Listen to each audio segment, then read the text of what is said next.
Seja muito bem-vindo ao canal Facilite Sua Vida. Antes de iniciar seu audiolivro, deixe seu like para ajudar a alcançar mais pessoas, se inscreva no canal. Compartilhe esse vídeo com um amigo. Facilite sua Mais vida. informações no box de informações. Gratidão profunda. 1. Temer. 1. Medo interno e externo. Estamos sobrecarregados de medo, não apenas exteriormente, mas interiormente. Existe o medo externo de perder um emprego, de não ter comida suficiente para comer, de perder seu emprego, de seu chefe se comportar de maneira feia. Interiormente também há muito medo, o medo de não ser, de não se tornar um sucesso, o medo da morte, o medo da solidão, o medo de não ser amado, o medo do tédio total, e assim por diante. 2. O medo impede a liberdade psicológica. Assim, nosso problema realmente essencial, é estar livre do medo. Você sabe o que o medo faz? Escurece a mente. Isso torna a mente embotada. Do medo surge a violência. Do medo surge a adoração de alguma coisa. 3. O medo físico é a resposta animal. Agora, primeiro ao medo físico, que é a resposta animal. Porque herdamos muito do animal, uma grande parte da nossa estrutura cerebral é herança do animal. Isso é um fato científico. Não é uma teoria, é um fato. Os animais são violentos, os seres humanos também. Os animais são gananciosos, eles gostam de ser lisonjeados, eles gostam de ser acariciados, eles gostam de encontrar conforto, assim como os seres humanos. Os animais são gananciosos, competitivos, assim são humanos. Seres. Os animais vivem em grupos, assim como os seres humanos gostam de funcionar em grupos. Os animais têm uma estrutura social, assim como os seres humanos. Podemos ir muito mais detalhadamente.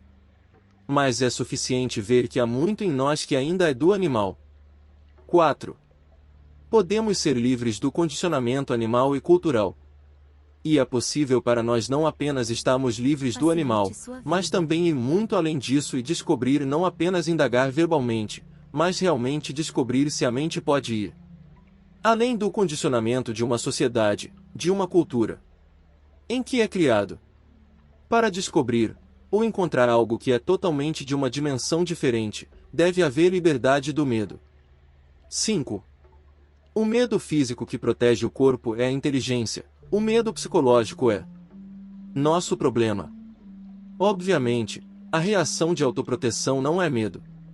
Precisamos de comida, roupas e abrigo, todos nós, não apenas os ricos, não apenas os ricos. Todo mundo precisa deles, e isso não pode ser resolvido por políticos. Os políticos dividiram o mundo em países, como a Índia, cada um com seu governo soberano separado, com seu exército separado, e toda essa bobagem venenosa sobre nacionalismo. Há apenas um problema político, que é trazer a unidade humana. E isso não pode acontecer se você se apegar à sua nacionalidade, às suas divisões triviais. Quando a casa está pegando fogo, Senhor, você não fala sobre o homem que está trazendo a água, você não fala sobre a cor do cabelo do homem que incendiou a casa, mas você traz água. O nacionalismo dividiu o homem, como as religiões dividiram o homem, e esse espírito nacionalista e as crenças religiosas separaram o homem, colocaram o homem contra o homem. E pode-se ver por que surgiu. É porque todos nós gostamos de viver em uma pequena poça só nossa. E assim, é preciso estar livre do medo, e isso é uma das coisas mais difíceis de se fazer. A maioria de nós não está ciente de que estamos com medo, e não estamos cientes do que estamos com medo. E quando sabemos do que temos medo, não sabemos o que fazer. Assim, fugimos do que somos, que é o medo. E para o que fugimos aumenta o medo. E desenvolvemos, infelizmente, uma rede de fugas. 6. A origem do medo.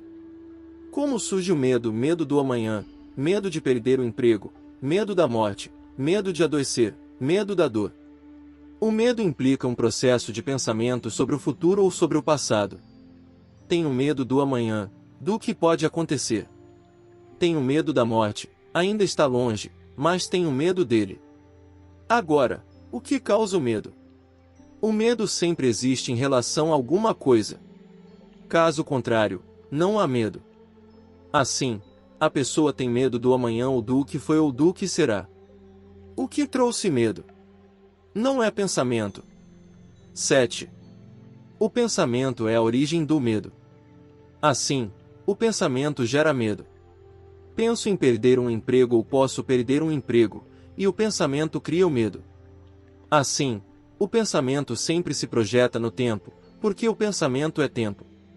Penso na doença que tive e não gosto da dor, e tenho medo de que a dor volte novamente. Tive uma experiência de dor, pensar nisso e não querer cria medo. O medo está intimamente relacionado ao prazer. A maioria de nós é guiada pelo prazer. Para nós, como os animais, o prazer é da maior importância, e o prazer faz parte do pensamento. Ao pensar em algo que me deu prazer, esse prazer aumenta. Não é? Você não percebeu tudo isso? Você teve uma experiência de prazer, de um belo pôr do sol ou de sexo, e pensa nisso. Pensar nisso aumenta o prazer, pois pensar no que você teve como dor traz medo. Assim, o pensamento cria prazer e medo. Não é? Assim, o pensamento é responsável pela demanda e pela continuação do prazer, e o pensamento também é responsável por gerar o medo, provocando medo. Vê isso. Este é um fato experimental real. Então se pergunta, é possível não pensar em prazer ou dor? É possível pensar apenas quando o pensamento é exigido, mas não de outra forma. Senhor, quando você trabalha em um escritório, quando você está trabalhando em um emprego, o pensamento é necessário, caso contrário, você não poderia fazer nada. Quando você fala, quando você escreve, quando você fala, quando você vai ao escritório, o pensamento é necessário. Lá, ele deve funcionar com precisão, impessoalmente. Lá, o pensamento não deve ser guiado por uma inclinação, uma tendência. Lá, o pensamento é necessário. Mas o pensamento é necessário em qualquer outro campo de ação. Por favor, siga isso. Para nós, o pensamento é muito importante, esse é o único instrumento que temos. O pensamento é a resposta da memória acumulada pela experiência, pelo conhecimento, pela tradição, e a memória é fruto do tempo, herdada do animal. E com esse pano de fundo reagimos. Essa reação é pensar. O pensamento é essencial em certos níveis. Mas quando o pensamento se projeta como futuro e o passado psicologicamente, então o pensamento cria tanto medo quanto prazer, e nesse processo a mente fica embotada e, portanto, a inação é inevitável. Senhor, o medo, como dissemos, é causado pelo pensamento pensar em perder meu emprego, pensar que minha esposa pode fugir com alguém, pensar na morte, pensar no que aconteceu e assim por diante. O pensamento pode parar de pensar no passado psicologicamente, de forma autoprotetora ou no futuro. 8. Atenção sem centro.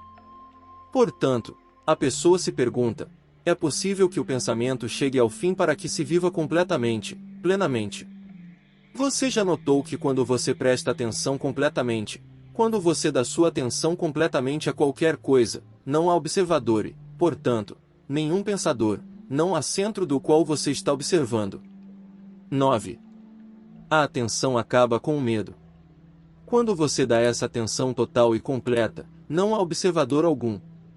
E é o observador que gera medo porque o observador é o centro do pensamento, é o eu. O ego. O observador é o sensor. Quando não há pensamento, não há observador. Esse estado não é um estado em branco. Isso exige muita investigação, nunca aceitar nada. 10. A raiz de todo medo. A dependência de coisas, pessoas ou ideias gera medo. A dependência surge da ignorância, da falta de autoconhecimento, da pobreza interior. O medo causa incerteza da mente e coração, impedindo a comunicação e a compreensão. Através da autoconsciência começamos a descobrir e assim compreender a causa do medo, não apenas os medos superficiais, mas os profundos causais e cumulativos. O medo é inato e adquirido, está relacionado com o passado, e para libertar dele o pensamento-sentimento, o passado deve ser compreendido através do presente. O passado está sempre querendo dar à luz o presente que se torna a memória identificadora do eu, e do eu é a raiz de todo o medo.